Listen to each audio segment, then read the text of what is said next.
Hello folks, this is Sula speaking. This is a commentary video for Rogue Tower. This is a roguelike game plus tower defense game. I put another video up where I live streamed this game.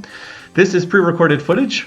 I have been trying to do a challenge known as Ballistas Towers Only. Ballistas are the most basic tower.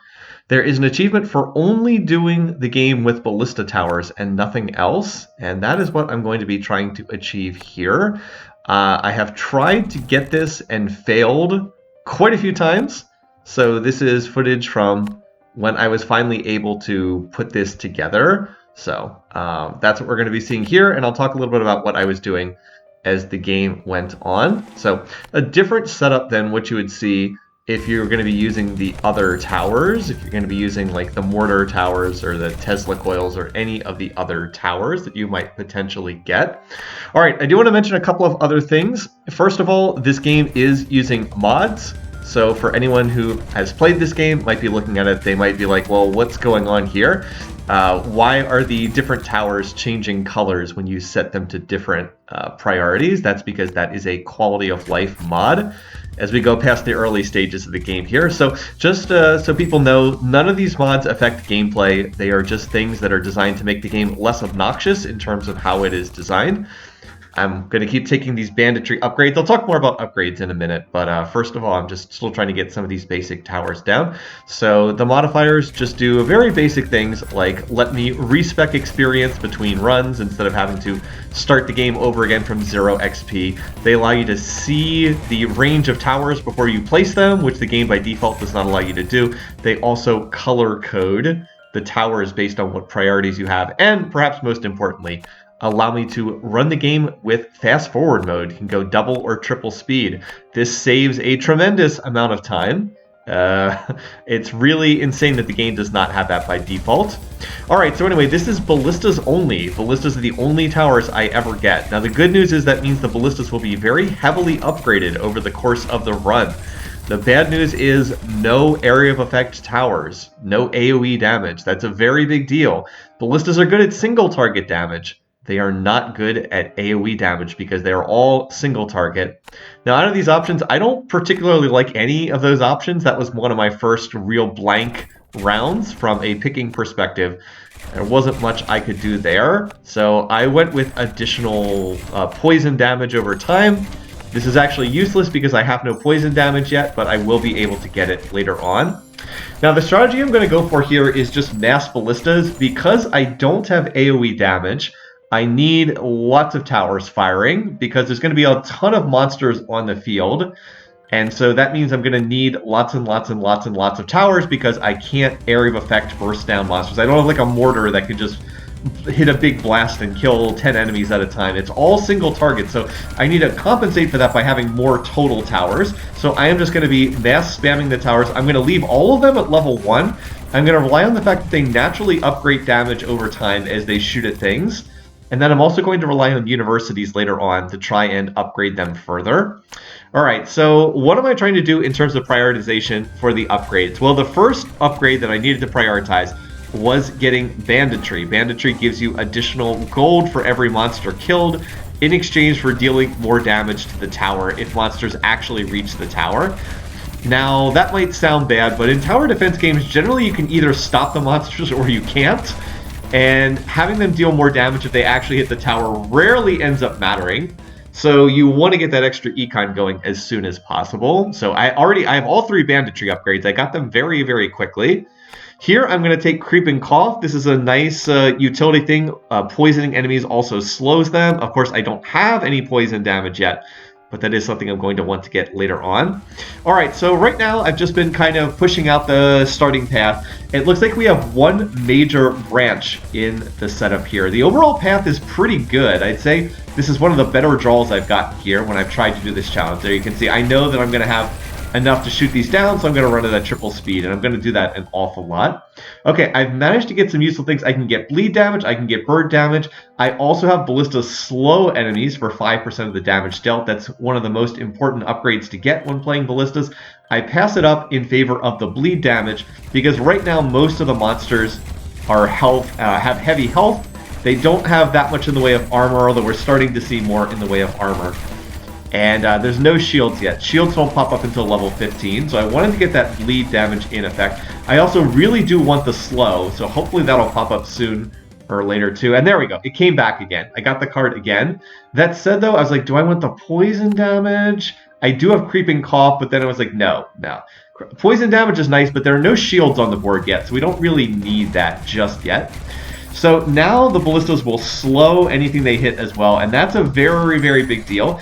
Not as important for the little shrimp that just die in like one hit anyway, but it's very important for the higher health targets. Those siege tanks that are flying through that have the heavy armor, and then we are getting close to an Oogie level. Oogie is the boss that you have in this game mode. Oogie shows up on level 15, 25, 35, and 45, so we're getting close to an Oogie level. All right, out of these different options, I was like, none of these are really that great. I guess I'll just double up on the bleed damage. I would have preferred something else, but I don't have the option. So what I'm doing right now is I'm just trying to put towers on any high ground. That's kind of like the first thing to do. Take advantage of the high ground spots. Try to get ballistas on them. And note that I'm setting them to different priorities. This is very important. You don't want every single tower to have the exact same priority. That's a waste of time. Once again, this is not quite what I'm looking for here. I want to get more damage first, but I don't actually get more damage. So I'm going to increase the bleed effect. What this means is when the towers shoot monsters right now, they put a bleed effect on them, so they take damage over time. But how much damage they take over time is capped. At the start of the game, you can only take 25 damage per second from the bleed. That allows it to go up to 50 damage per second. So you do need to increase the dot effects over time, but you generally want to get the damage first and then go for dot effects after that. All right, now this is going to be an Oogie level. This is going to be level 15. So I have been pushing out the path to the northeast. Oogie will always spawn on the furthest distance away from where you are, but he will also never spawn on the path you open on that round. So I tried to push out the path to the north as much as possible, so it would mean that Oogie had more distance to travel. But I couldn't open the path on that round, on actual round 15 itself, because again, Oogie will never spawn on the path that you open on that round. So basically, I pushed him as far away as possible. He's been slowed. He's bleeding, so he's never going to make it to the tower. There we go. All right, so I do have the option to get poison damage here. It was a tough call between that or health. I went for the health, and then, poison damage comes back again, so I'm able to get that. When you kill a main boss, they will drop a treasure chest, and you can get additional cards there. So I got a great result there. I was able to get burn damage and poison damage as well. So now the ballistas have all three damage types on them. The bleed, which is good against health, the burn, which is good against armor, and the poison, which is good against shields. So now I'm just continuing to try to fill out more of these towers. We also need to see which one of the three monster types we get. It is the witches. Witches move quickly but have low health. I can't remember what the other monsters that are part of this mix goes. Basically, the way the game works is the first 15 stages always have the same monsters. There's never any variation in the first 15 stages. After that, the game goes through kind of three different phases after that. You have 1 to 15 is the first phase, and you have 16 to 25, 26 to 35, and then 36 to 45. Level 45 is the last stage. Kind of a weird number, but 45 is the last stage. This particular setup that we've gotten is the Haunted setup, officially, and it tends to be high on health. Most of these monsters have lots of health and a lot of speed, but not that much armor, not that much shields. There's one exception to that, which is the Jack-o'-lantern, who is heavy on armor. So this is a setup where I need to make sure that I am covered against speedy monsters. By the way, we killed a mini-boss, so we get another chest. You're not guaranteed to get a chance. I think it's like 50-50 you'll get a chance. But we get a good result. We get another poison damage stack. So now we've got the 50% poison damage. I'm just going to continue filling out these towers. I'm trying to rotate them. I'm trying to get some that are high health, some that are high armor, some that focus high shields. And then I've also got some of these red towers. Again, it's super nice that this interface mod color codes them. The fact that the base game doesn't do that is pretty inexplicable. But I'm trying to get some of the red ones. The red ones are, I'm setting them to go after the lowest health enemies and the fastest enemies. So again, I want some that are going to focus on high health targets, high armor targets, high shield targets, but also some that'll just go after targets that are speedy and targets that are low HP. And I'm just trying to mix up a number of the rest of them. I'm also trying to build to some extent on the out there on the northern path. It looks like the northern path is going to be the longest one, but those towers do only hit monsters one time. The best place to build is kind of here in the middle, where I'll be able to hit everything as it comes in. All right, I get the +2 damage to armor. That's good. +2 damage to armor opens up the range upgrades for your ballistas. So that's a good one to have. So like right now, if I build over here in this part of the map, these towers, like, see, this tower can hit twice. It can hit monsters on that faraway path, and then it can also hit monsters if they would ever get all the way back close to the tower again. So I'm trying to build in these places where ballistas can like get double shots against the targets. And that's going to be pretty helpful there. So, and then like that big place where the two paths merge, that's another big kill zone that I'm going to try to build up over time as well. But I'm just trying to mix up the different tower types. There we go, longbow, doubles the range elevation. The bonus elevation, what is it? Doubles the range that towers get from being on elevation. This was something that used to just increase the range of all towers. Now it only increases the ones up on top of hills. This ability was nerfed pretty hard in the past, is my understanding. I wasn't playing this game when it first came out, but my understanding is this nerfed them pretty hard, that the ballistas actually used to be much stronger, and that this ballistas only was a pretty easy challenge when the game first came out, but the ballistas have been nerfed very heavily since that time, and it's pretty tricky now. Alright, I'm going to take the armor upgrade because I want damage. Thankfully, these mini-bosses have been dropping chests. It is not guaranteed that they will drop chests. All right, I also need to talk about one other minor thing. So once you hit stage 16, you will start seeing these graves pop up, and you can build haunted houses next to them to give you additional income. I did not know that this is pretty economically efficient to do this. So I actually haven't even brought the card for this setup that gives you the additional income. That is something that I need to experiment more with, but I have since found out since playing this game that you're actually leaving quite a bit of money off the table if you don't invest in putting the haunted houses next to those graves. So I need to play around a little bit more with that.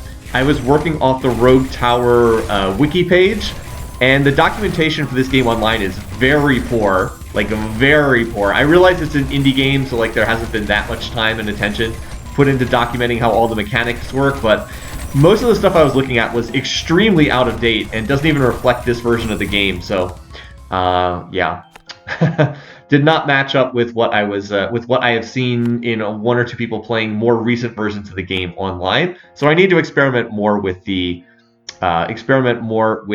haunted houses because they can actually generate a tremendous amount of gold from what I'm seeing. Anyway, so continuing to build out this part of the map, I started out by grabbing like the +2 and +3 elevations. Now I'm grabbing some of the +1 elevations. And again, I'm pushing out that northern path. I want to extend how far away Oogie is going to be when he spawns.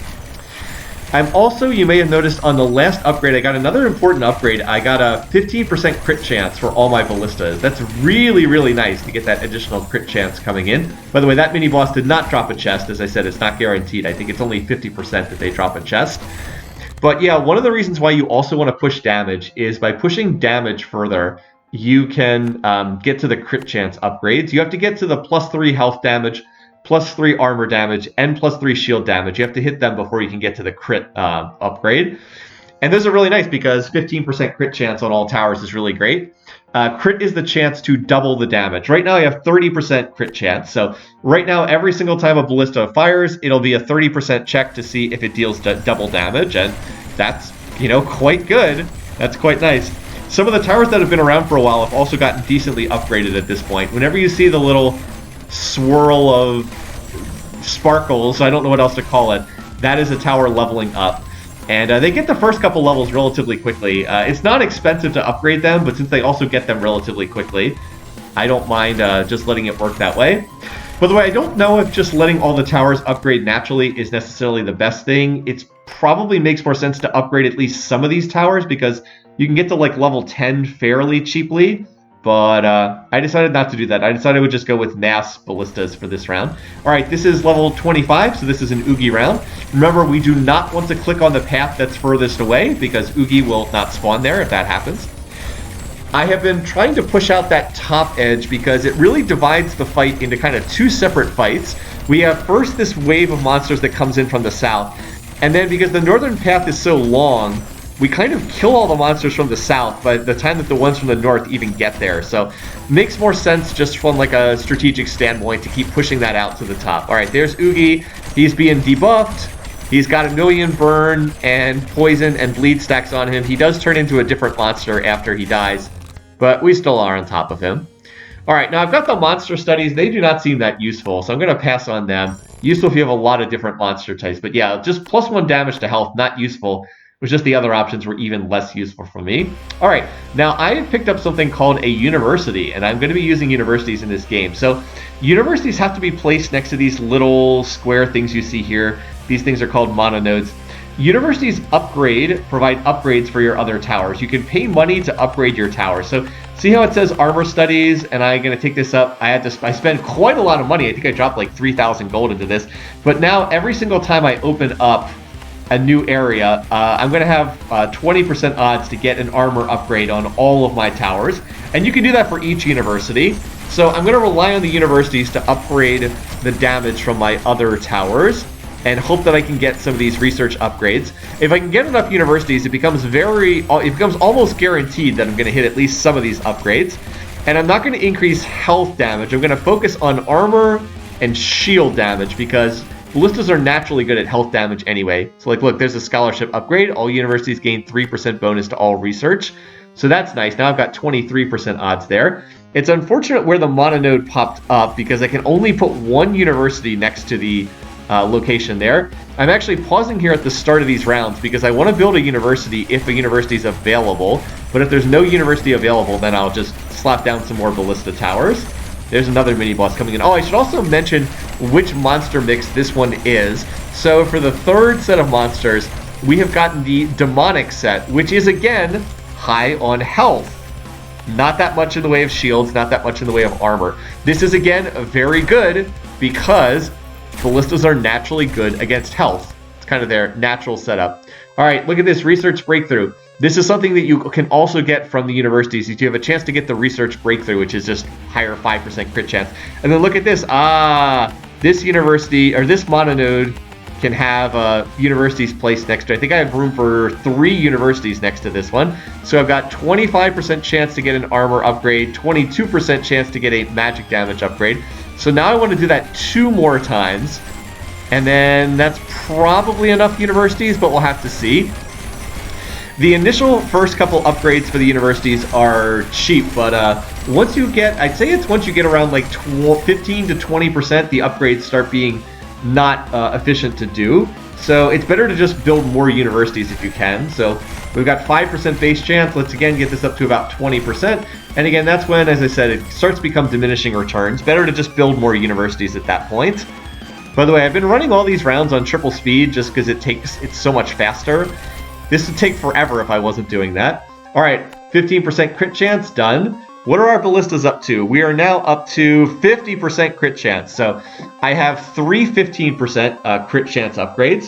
1 down the health line, 1 down the armor line, 1 down the magic line, 1 down the shield line, and then I've gotten 5% from a research breakthrough. So 15, 15, 15, and 5, 50%. So every single ballista shot now is 50% odds to increase, to double the damage.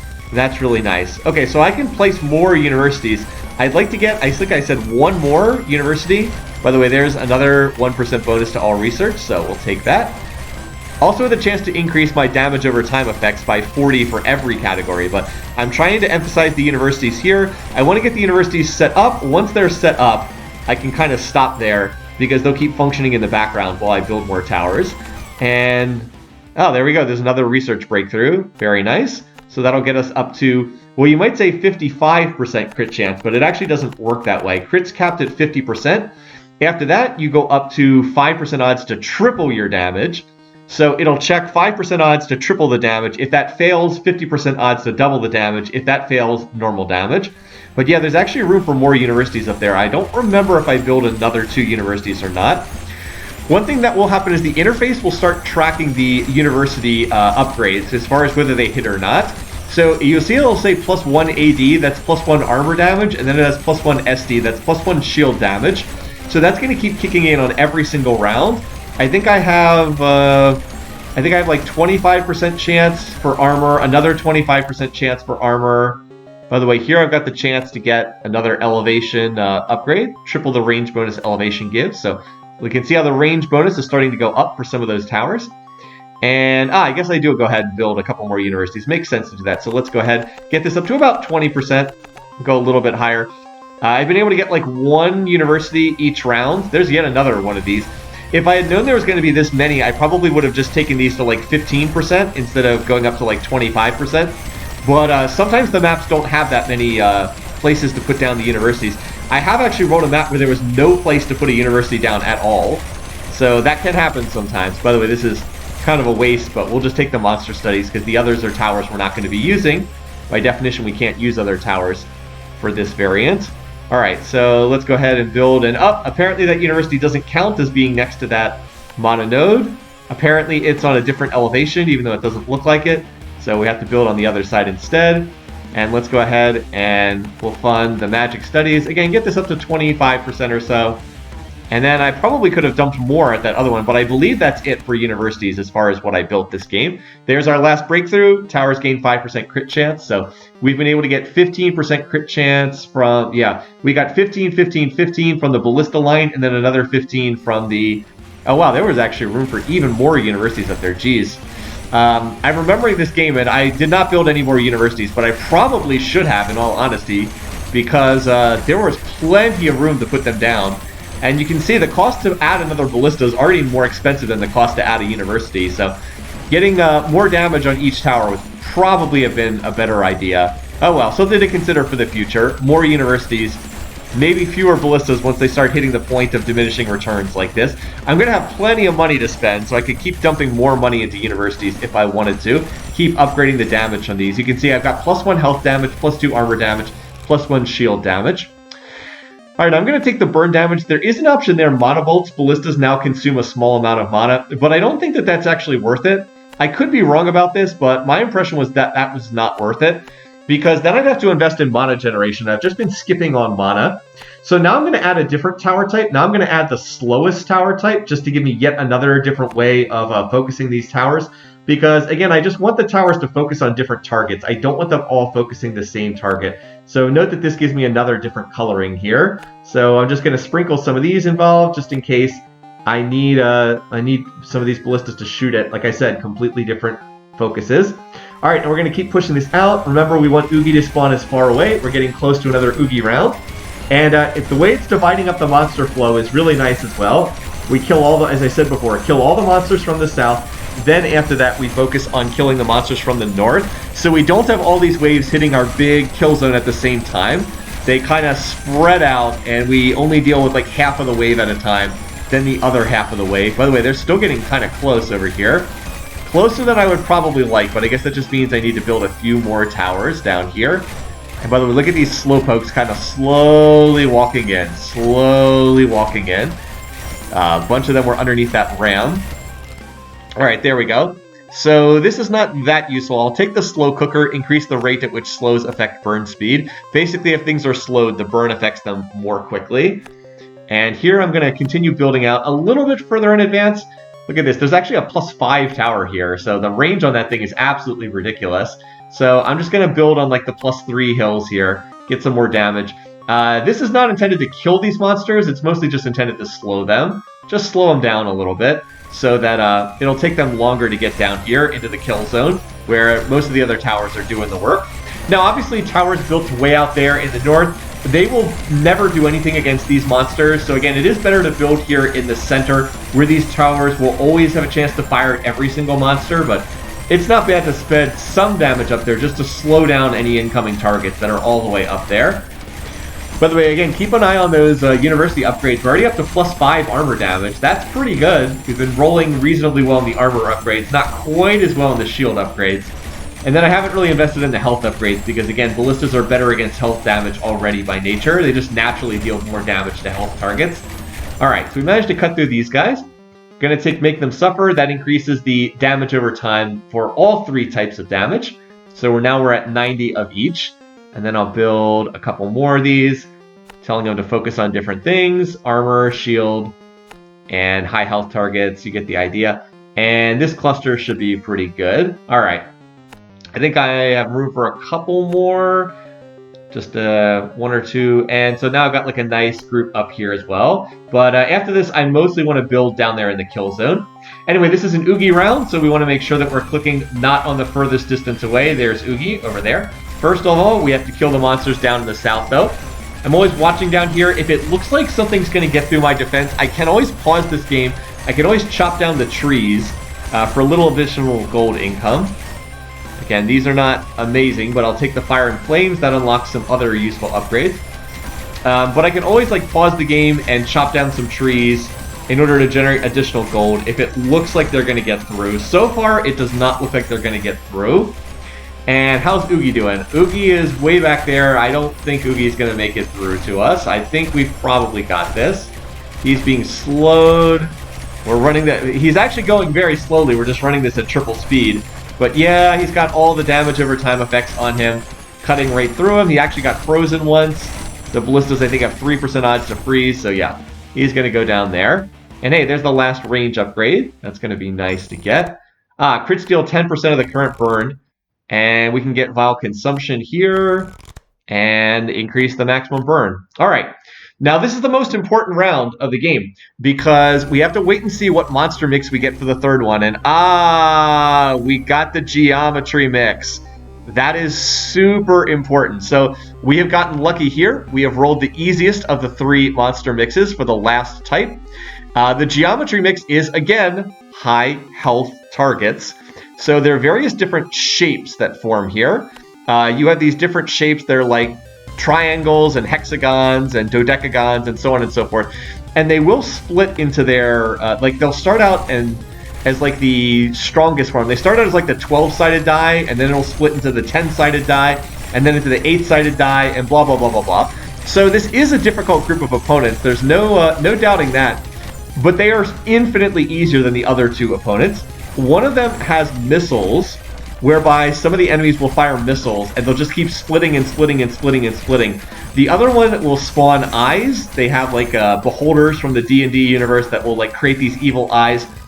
The ballistas cannot beat either of them, as far as I can tell. I could be wrong. Maybe somebody's managed to do it. But as far as I can tell, the other 2 monster mixes are actually impossible for the ballistas only to deal with. There's just too many enemies on the field at once. You can't deal with them. And so if I had rolled either of the other 2 monster mixes, I just would have lost the game right here. Because I would not be able to deal with the missiles, and I would not be able to deal with the evil eyes once they start showing up. So it's actually kind of frustrating. You can be playing a really good game, and then just due to bad RNG, the game's just over. So only 1/3 of the monster mixes are actually possible to defeat with ballista only. And that's why I said I've had to play this so many times. It's not even like I necessarily messed up. I've had many other runs where things were going perfectly fine, but just you get that last monster mix, they've got the missiles, and the game just instantly becomes a game over situation because once the missiles show up, you just can't win. You need area of effect towers to beat them, and ballistas only, of course, can't do that because ballistas are all single target. So you're not seeing that in this game, but trust me, I've probably ran this 6 or 7 times, and I wasn't able to beat it. I kept running this over and over and over again, and I was not able to beat it. And that's because I kept getting the missiles or the evil eyes on the other 2 monster mixes. In addition, there were some times where I just messed up, where I got a bad pattern as far as the layout of the stage. But this at least gives me a chance to win. I actually can beat this. It's not just impossible. So I'm not sure about how much time I will spend with this game long term. It's very frustrating that you can have a setup where like you're trying to achieve this variant and 2/3 of the time it's just impossible. You just can't beat it no matter what you do. But I don't know. I guess if you like rogue, I mean, that's like part of the thing with roguelikes, right? Is it's random. You have random elements. So yeah. Anyway, as far as our universities, look at the universities. They've been going crazy on the armor damage. Plus 11 armor damage on every single tower. So that's 11. It's like 11 additional levels for free on the armor. And then also plus 5 for health, plus 5 for shield. It's a bit of a waste because this particular set of monsters does not really have that much in the way of armor for this to be focusing on. Again, it's more in the way of health. So as soon as I saw this monster mix, I probably should have dropped 2 universities and just had them focus on researching health. if you're watching these monsters, most of them have the green, which is the health part of the life bar there. So it's, again, very heavy on health. So getting Bleed Them Dry to increase my bleed damage is definitely a good fit here. But I really should have just dropped down a couple more universities and told them to focus on health. Just get like, it would be very cheap to drop like 3 universities, just take them to like 15% health, and then, then I've got like, what, 15% odds that I'm going to 15%, 15%, 15%, in addition to the 6%, 6%, 6%, 6%, 6% to get health upgrades. I'd be pretty likely to get at least one every single stage. Not guaranteed because, RNG, but decent odds at least. That's probably better than building ballistas at 1,480 gold apiece. The ballistas have gotten to the point where they are not very cost efficient at this point, but we're also, I guess, at the point where the universities are not as valuable either because we only have 5 more stages, but and the universities won't do anything once the stage actually begins. It's only each time you expand the level, that's when the universities will research their thing. So the later in the game you get, the less valuable the universities are too. But as I said, at the start of this rotation of monsters, it might have been a good idea to get a couple more universities. Then again, you never know. I mean, look, these units are getting relatively close to the end of the kill zone, so got to be a little bit careful there. I will go ahead and take Trail of Blood, which does lead to some other upgrades that are better. It leads to the crit stuff over there. So again, I'm just still trying to cram in these ballistas anywhere that there's a +1, and I've kind of run out of that. So, yep, just trying to get this anywhere. And I'm putting these on the same mission. I probably should rotate their mission a little bit. But yeah, we're just trying to place these towers anywhere that there's room because we want to make sure that we protect that tower. We do not want anything getting through. All right, I'm going to finish expanding out the path down here. I've already got the furthest distance away for Oogie to spawn, but I want to finish up with this portion of the path. Again, this is still probably the most dangerous part, is the fact that these areas down here, these portals at the south, are very close to the tower.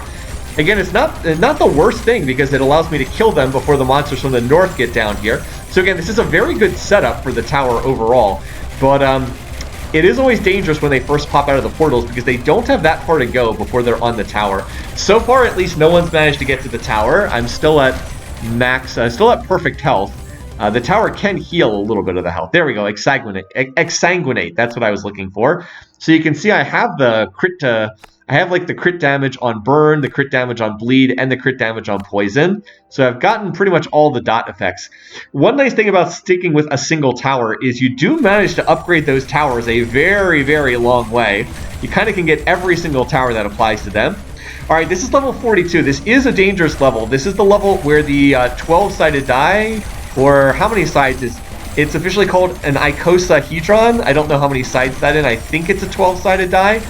It's the first time that they show up, and they just have a ton of health that you have to work through. And then when they die, they become a 10-sided die, and then when they die, they become an 8-sided die, so etc., etc., etc. So it's just a ton of HP that you have to work through on these things. Fortunately, we have the +8 health. It's kind of amazing I rolled so many health upgrades, given that I did not tell my universities to focus on the health upgrades. I've only rolled 5 shield upgrades, even though I did sink an awful lot of money into the shields. So anyway, I'm going to go ahead and just continue tossing down more towers here. Hey, we got Exsanguinate 2, increase the crit damage. So now I'm just at the point where I'm like, I'm just going to throw ballistas here. They have no range upgrade, so their range is very short. But they're guaranteed to be able to shoot targets 2 times, once on the entryway and then once when they get back close to the tower. And I'm hoping that they will not be able to reach the tower. Well, I mean, maybe that's a kind of an obvious thing to say. Of course, I don't want them to hit the tower. But I'm hoping that they won't be able to get any closer. Fortunately, the monsters have not quite managed to get in there too close. But I don't want to take any chances either. Like I said, I should rotate up the missions. I have a few too many of them on near death. You can actually waste a fair amount of shots if too many of the towers are on the same mission, because they'll just shoot at a monster that's already dying or about to die, and the shot gets wasted. But, yeah. We were getting closer to the end. I was just trying to spam towers on any available slot. And that's an awful lot of ballistas, isn't it? Even the towers that have no upgrades deal a ton of damage, because remember, we had all those upgrades. We got +6 damage from the from getting 3 health upgrades. We got +6 armor damage from the 3 armor upgrades. Same thing for shields. We have +8 health damage, +14 armor damage, +6 shield damage. They all have a 50% crit chance. and then like another 10% crit chance for the triple crit on top of that. So even though these towers are purely basic towers, they have no upgrades, or no levels, I should say. They start at level 1. They have so many upgrades that they're really strong despite that. And we are getting down to the last couple levels now. This is level 44. And like I said, I'm just trying to get more ballistas out. I just get more of them out. I know they're expensive, they're not cost efficient, but I don't want to lose at this point. I'm getting very close to winning. I've had a lot of good RNG go in my favor on this particular setup here, and it's like, oh, these things are getting a little close to the end, a lot closer than I want. Ooh, do we have enough damage here? I think we do, but they're getting a little closer than I'd like. Okay, whew. Jeez, that was not what I want to see on level 44. Sheesh. Okay. So, yeah, I mean, the last couple stages just have an absolutely insane number of monsters that you have to chew through. All right, we'll take Expunge 2. So we've got the 20% crit on all 3 damage over time types. But, yeah, I am not going to mess around here. I'm going to chop these trees. The longer you wait to chop the trees, the more gold they give you. So they're giving me about 2,000 gold. I think I had to chop one of them earlier. It's actually a very poor map for trees. There's almost no trees on this map at all. It's kind of sad. There were a lot of places to put universities, though, so I guess I can't complain. So, yeah, now I just want to get these ballistas wherever I can, anywhere that's going to cover the final approach paths here. Like, again, any spot that can hit twice, hit right next to the final tower, and just make sure that it can hit anything in its path. So, all right, I guess that's all we can afford for right now. So let's go ahead and open the last one. Oogie is way off there in the corner. I'm going to go down to normal speed. By the way, you just kind of get used to triple speed. The fact that I've been playing the whole time on triple speed is pretty easy to ignore. I guess I set it back to double speed. One of the reasons why the lack of speed controls is just insane in this game is it takes so long to play the game if you don't have them. So by the way, I'm going to drop a tower over here. I just want it to go on most health. I want it to slow down Oogie, so just going to drop a tower back there, try to slow him down. I want to make it so everything else is dead before we have to deal with Oogie. Okay, so that is a big clump of nonsense. Just so many monsters everywhere. Let's get another Oogie slowing tower. It doesn't really matter where, just so long as he is getting slowed. All right. And I'm trying to keep an eye on this. How close are they getting to the final tower? It does not appear that they're getting that close. I gotta hope not, because I don't have more gold to spend. But, like, can you imagine if I had to play at normal speed on every single round? It takes, like, almost 3 hours to do one of these runs on normal speed. I can do it in, like, 45 minutes if I do it with the fast forward. So, it's just like a time saver. Just so you're not here forever. Okay, so we've got Oogie slowed. That's good. Towers are chewing through everything else. Look at this massive ballista spam. Ballistas absolutely everywhere. Good thing I have all those upgrades from the universities, right? If I didn't have the plus 8 health damage, plus 15 armor damage, plus 7 shield damage, I don't think I would have enough damage to kill all these things. So again, university is really important. Probably should have gone even heavier into the universities than I did, because it turned out that there were a lot of places where I could stick them. And I think I could have gotten, I could probably be at like plus 20, plus 20, plus 20 if I really emphasized it. All right, anyway, so Oogie is now hitting this particular big clump of ballistas. You might be like, Oogie, he doesn't look that tough. Well, like the other dice, Oogie also splits when he runs out of HP. So we've got to kill all the other Oogies as well. By the way, we killed the mini-boss. There was a mini-boss on this level as well. So we killed him, got a useless upgrade. You have the chance to get a card when chopping trees. Well, whoop-de-doo, we already chopped all the trees. All right, so again, we're still working on cutting through all the Oogie spawn over there. It is pretty hilarious watching them. But at this point, I'm pretty confident. I think this is over. Oogie's never going to make... Oogie's already been cut into like 10 pieces. He's never going to make it through the kill zone, and we've pretty much cleared out everything else. So now it's just a matter of kicking back, taking your hand off the mouse cursor, and enjoying the end of a successful run. So no surprise, this is a successful run. As I said, I have lost this quite a few times before managing to put it together, but this time RNG lined up, and we were able to get the win. Also, achievement unlocked, only Ballista. Now, there's a handy little graph here, shows where your income comes from. We got about a fifth of it from Gold Rush. Also, the damage types. Most of our damage was health. Like I said, this monster mix was high on health. And the dots, you can see about half our damage came from the dots, the damage over time effect. So they are very significant. Do not ignore them. All right, well, anyway, I hope that you enjoyed this little video here. I don't know that I'm going to do a lot of Rogue Tower content, but I did take the time to record this while I was playing, so I figured, you know what, Ballistas Only is pretty entertaining. Let's just toss this up on YouTube with some commentary. So thanks for watching. Hope you enjoyed this. Until next time, hope you guys are having a great week. Take care, folks.